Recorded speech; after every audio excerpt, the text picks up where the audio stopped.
I'm starting a series of talks in which I want to say things which have accumulated in my mind and heart over the years. But I don't know whether I will be able to do it properly. So I will do my best to express things, and I will ask you to do your best to hear beyond the words in your heart and in your experience of life what I ought to have said.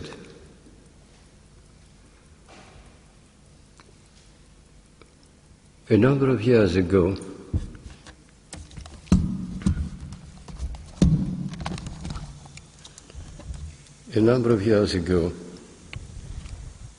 I was invited by the BBC to give a talk on believing. And when I finished my talk, the person responsible said to me, "Bishop Anthony, we shall never invite you again to speak on our religious programs." And I said, "Was my talk so desperately bad?" He said, "No, it isn't that. But we don't want any of your certainties. What we want is doubt and questioning." And I think we are at a point where not only the BBC, not only people without a faith, but people who have a faith, religious, philosophical, or people who believe in life, in truth, in man, are shaken by what is going on. I'm not speaking only of the horror that has seized upon America and has spread all over the world. I'm speaking of a gradual loss of faith, a gradual diminution in the number of people who wish to come to church, and an increasing number of people, both within the church and outside it, who ask earnest questions, searching questions about their own faith and the faith which they have inherited. How can one believe in man? How can one believe in all those things which we proclaim about God? What is faith? And we are at the moment at a turning point which I believe is very important for us to face, because knowingly or not, the whole world is facing it.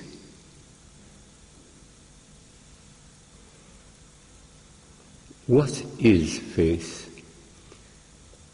What is doubt? What is questioning?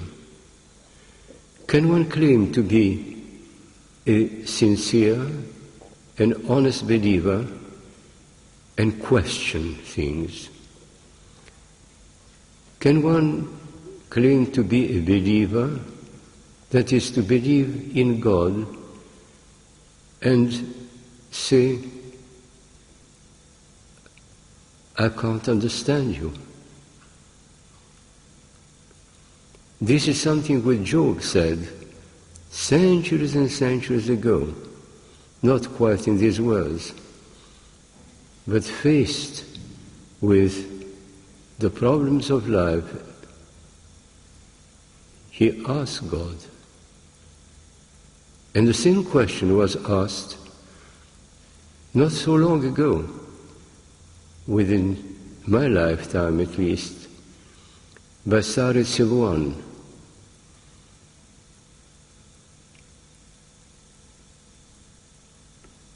who fought for 14 years to break through a wall of separation between him and God, and in the end, at the end of his strength, no longer able to find his way, he said, Lord, you cannot be prevailed upon. And at that moment, as he says in one of his letters, at that moment, something broke in him, a last resistance, a last human hope, and he became aware of the presence of Christ. Christ was standing there with him. And he says he read in the expression of his eyes, in his whole countenance, such love, such compassion and mercy that he could never forget it. And he continued to live with this awareness of Christ, having become, as it were, inseparable from him, even at moments when Christ was not making himself manifestly present. And so I would like to insist on the fact that when a doubt comes, when hesitation comes, when we begin to question what seemed to be so simple and clear at other moments, we are not committing a sin. I was about to say, it is our right, and more than this, is our duty. A right and a duty because we are called by God to be his friends. I no longer call you servants. I call you friends, because a servant does not know what his master wants. And I shared with you all there was to know. These are approximately his own words in the Gospel. He wants us to understand, but he does not expect us to understand or to see at any moment of our life with ultimate clarity. And it is infinitely important for us to realize that at every step of our life, our faith may be complete to the extent to which it corresponds to our spiritual maturity, but it is incomplete, imperfect, when we look at yesterday with today's experience, and at the end of our life, at the way we have trod. I would like to insist on this question of questioning and of doubting and of asking questions. I make an artificial distinction between questioning and asking questions because we can ask questions in all simplicity, ready to receive an answer and to accept it. Or we may question things because the answers which we have had thus far do not satisfy or fulfill us. And that is very important. We must be honest with God and with ourselves. God does not want to be surrounded by credulous people, but by people who know Him enough to trust Him at times beyond the limits of their knowledge. Where does faith come from? What is faith? One can understand faith in different ways. On the one hand, faith is a certainty. When the saints spoke of their faith in God, they spoke of their inner certainty concerning the God they had met at the depth of their soul. But faith has got also other nuances. Faith means faithfulness.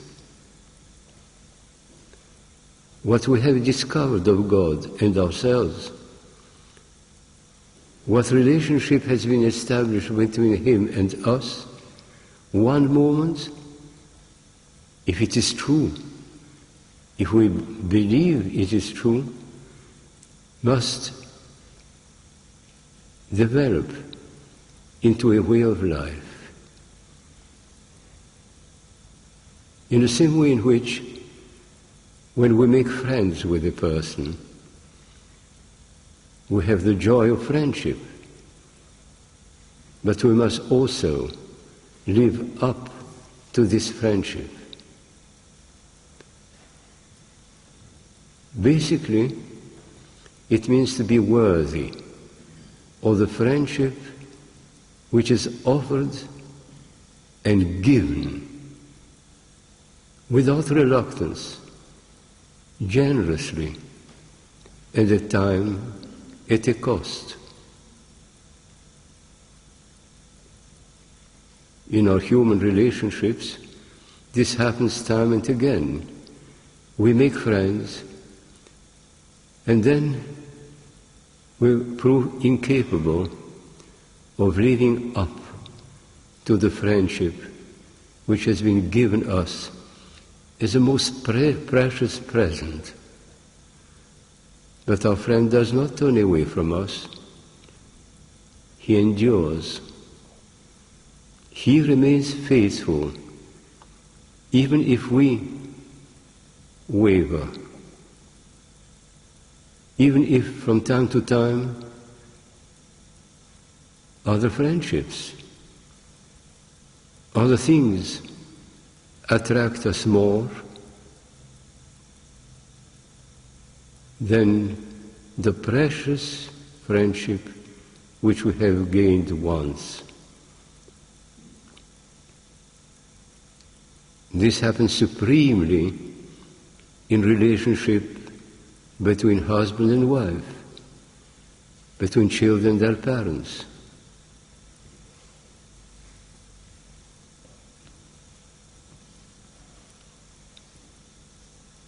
Faith, therefore, is certainty of things unseen, because a relationship, an encounter at the depth of our soul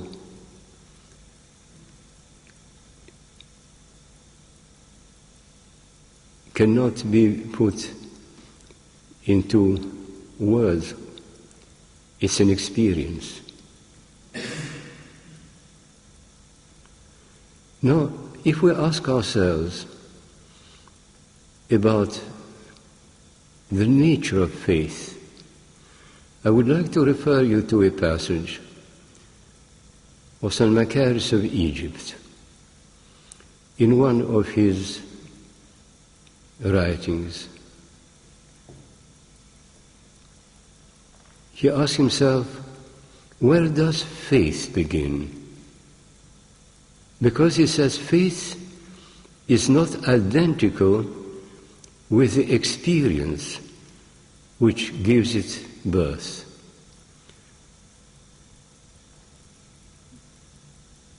We may have an experience of a deep moment of communion with someone or with God. And then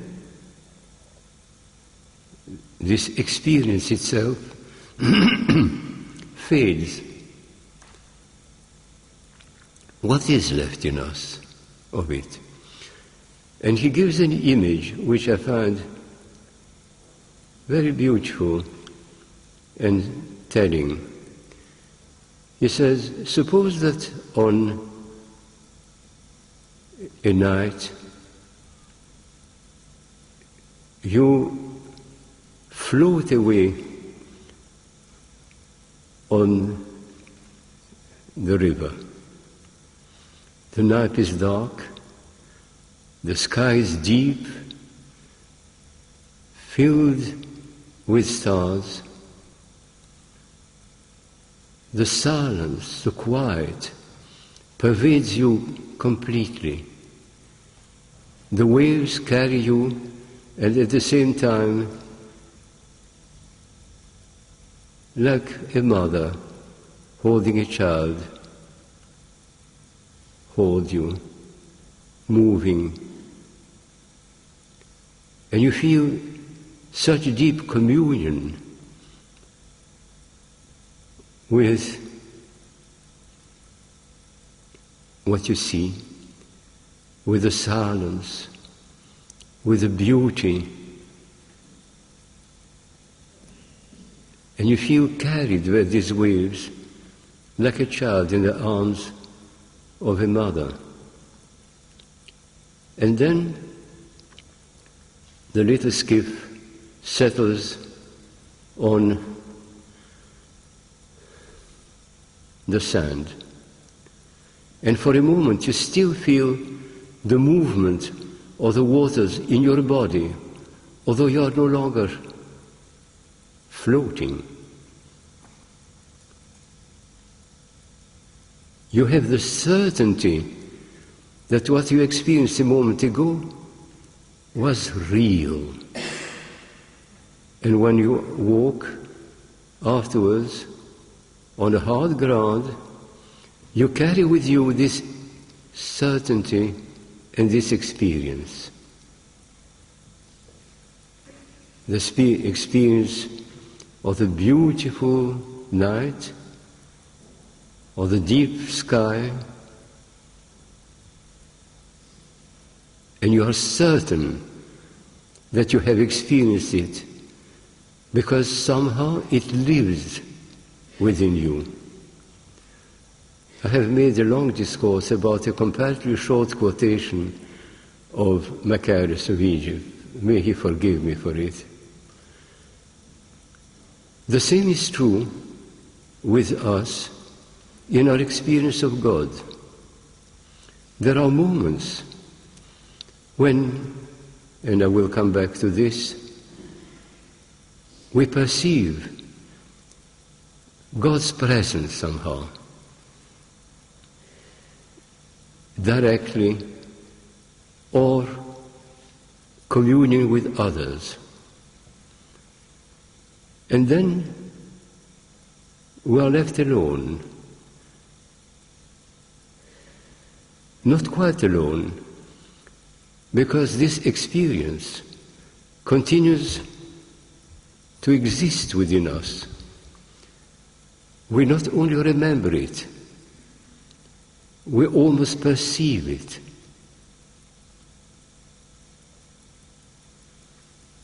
There are moments when this experience is clear and strong, and there is no doubt, and there is joy.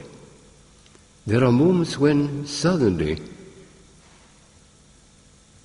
it fades or disappears altogether. To illustrate this, I would like to tell you a children's story from India. A child says to her mother, "Mother, how is it that there are moments when I feel that God is there, quite close, and I'm so happy with Him, and then He fades away? Where has He gone? How can I find Him?" And the mother says, "Look, we have been playing hide and seek with you. You close your eyes, I go and hide in the bushes or behind the tree, and then call out, woo-hoo, woo-hoo. You open your eyes, and you look around, and you begin to ask yourself, now, where did the sound come? And you go in this direction. At times, you find me immediately, and you fall into my arms, and we are so happy. And we laugh together, and we hug. But at other moments, you begin to search, and you cannot find me.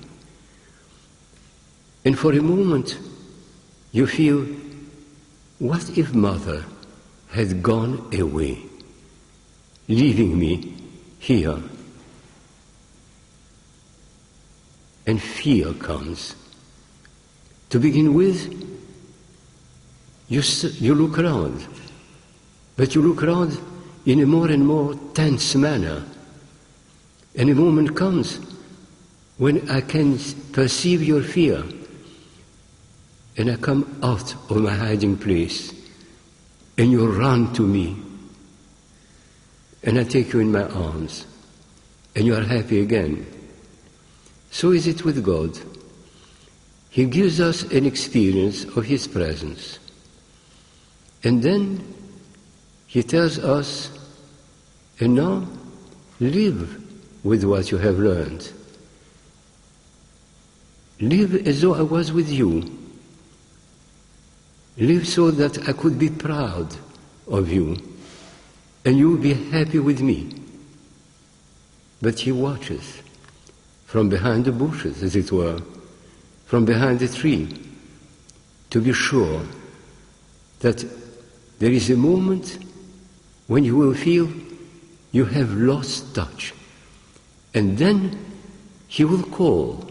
He will not obligatory come out, but He will call somehow. You will meet someone who will tell you about God. You will be taken to the temple and pray with others and feel, yes, He is here. He is here with all these people and me among them. So is it with us also.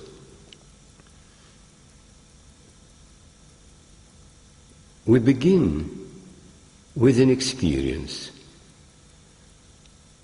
and this experience may fade and cause us to ask questions. The first question is, but where has He gone?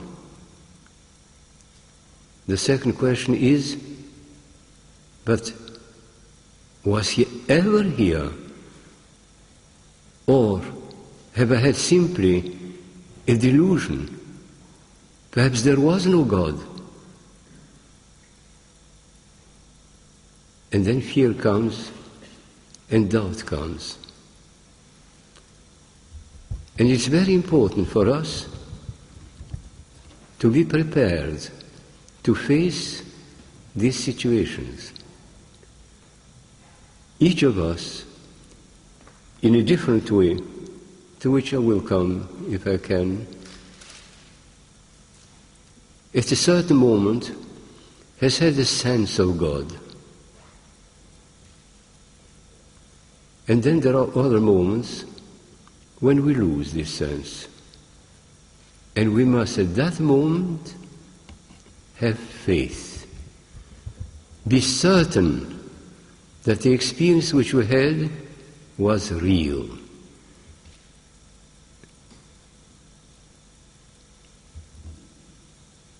An example of a different kind.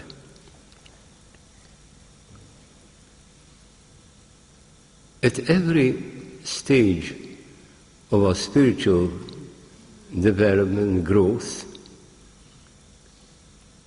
we can perceive and we can know only what is on our scale. God is infinite. His depth is immeasurable. The light that shines from him is such that St. Gregory of Nyssa could say, this light is divine darkness, because when I try to look at it, I go blind.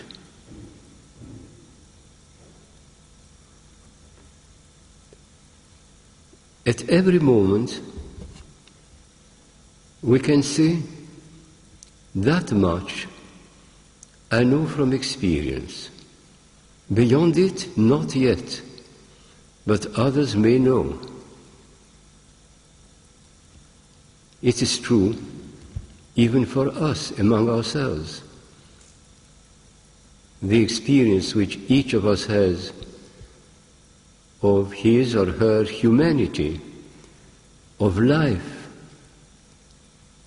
of God, of the Church, of sacraments, is very varied, greater or smaller, but also infinitely different. And at every stage, we are who we are today. And we must be who we are today with all our faith and wholeness, because it is the only way in which we can go beyond it. If we are not true to ourselves today, we cannot grow into a tomorrow in which we will be true to ourselves or to God. And there is something wonderful in questioning, in becoming aware of the limitations of our knowledge, of our experience, and of the wonder that even so small an experience is so rich, so deep. I will give you an image. Before I was a priest, I studied science and then medicine. And I remember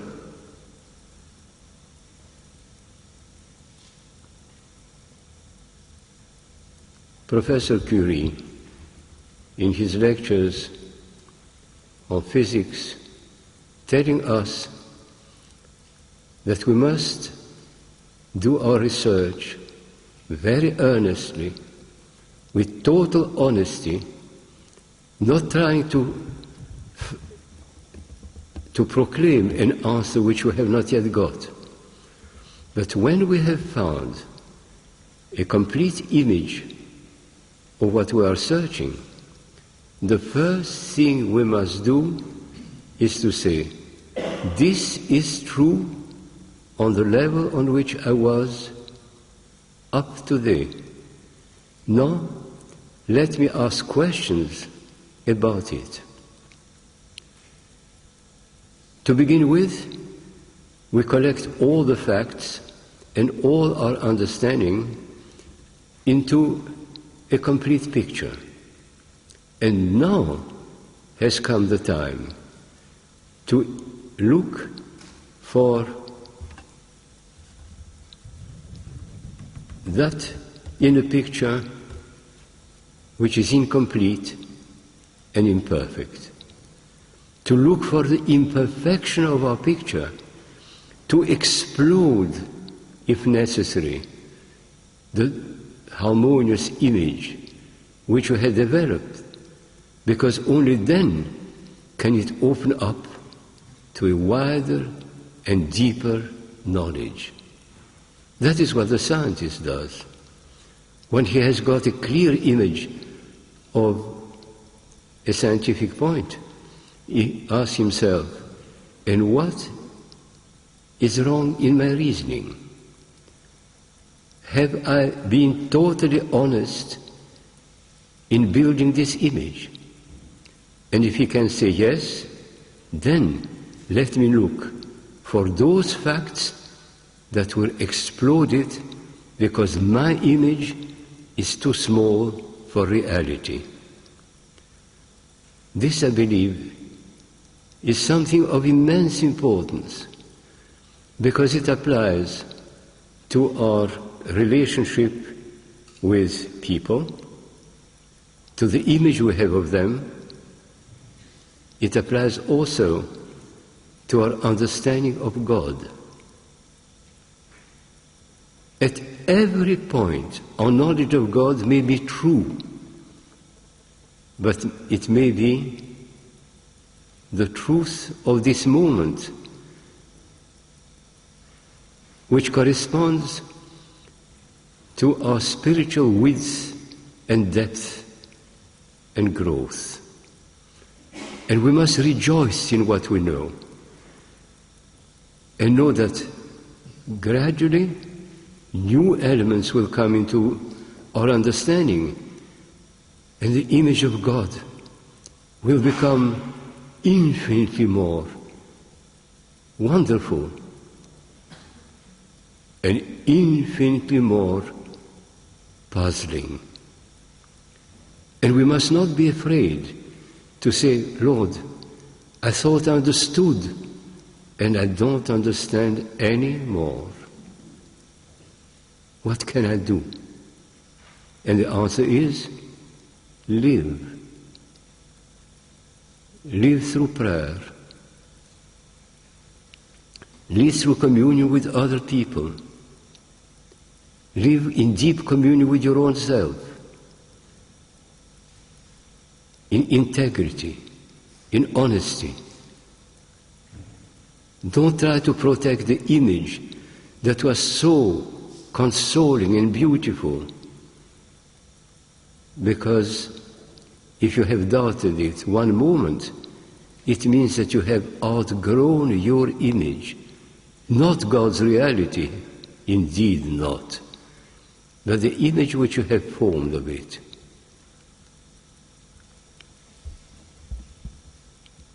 And questioning comes there as part of our spiritual growth, of our discovery of God, of our increasing knowledge of God. At times, when I speak in such terms, someone says, "How sad." Does it mean that I'm so poor in my knowledge of God, in my knowledge of self, in the knowledge of people around me?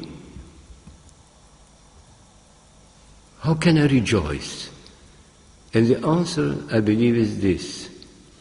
At every step, you are fulfilled, you are complete, and you can rejoice and say, if immature, small, as I still am, I can know God as I do.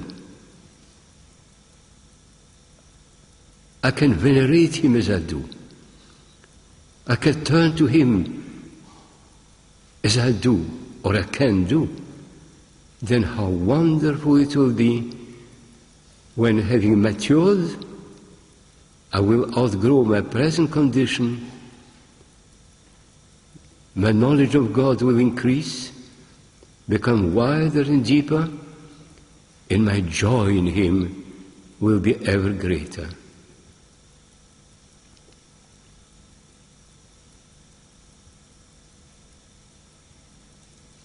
So that questioning is not a lack of faith.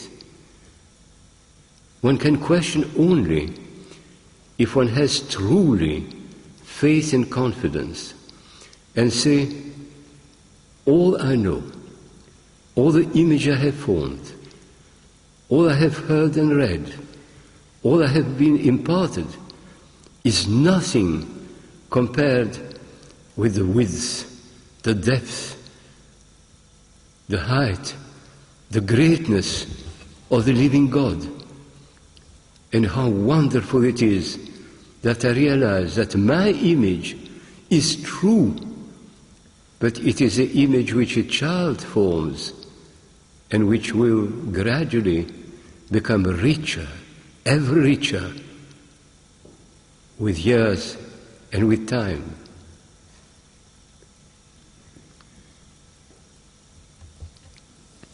Now, I would like to say one or two more things.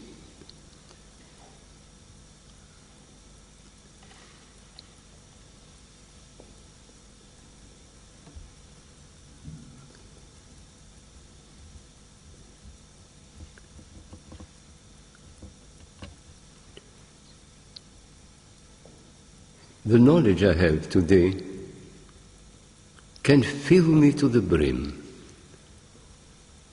And it can fill me to the brim only if I live in accordance with what I have already been given. It will break only if faith does not become faithfulness. Because if I'm not faithful to what I already know, to what I already am, we cannot grow beyond. Unless something catastrophic comes, something shakes me to the ground of my being,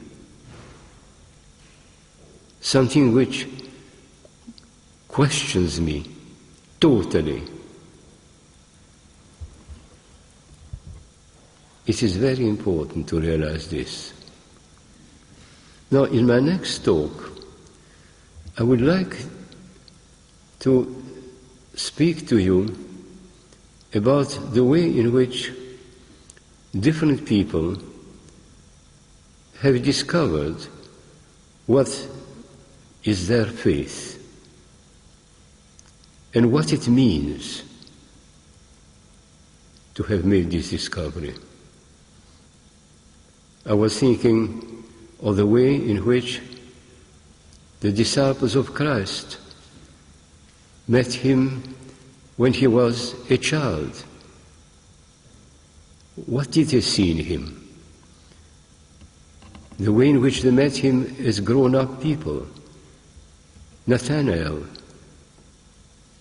who responds to a very simple question or remark, I have seen you under the tree, says, you are my God. How? Why? The way in which Peter says, thou art the Son of God, at a moment when nothing was said about it. And the way in which people discovered Christ at a depth that does not find expression in words. I will come to that next time. And I suggest that we keep quiet for a few moments. I would like also to apologize for speaking so slowly, but apart from being tired, it's a subject that is not easy to speak about.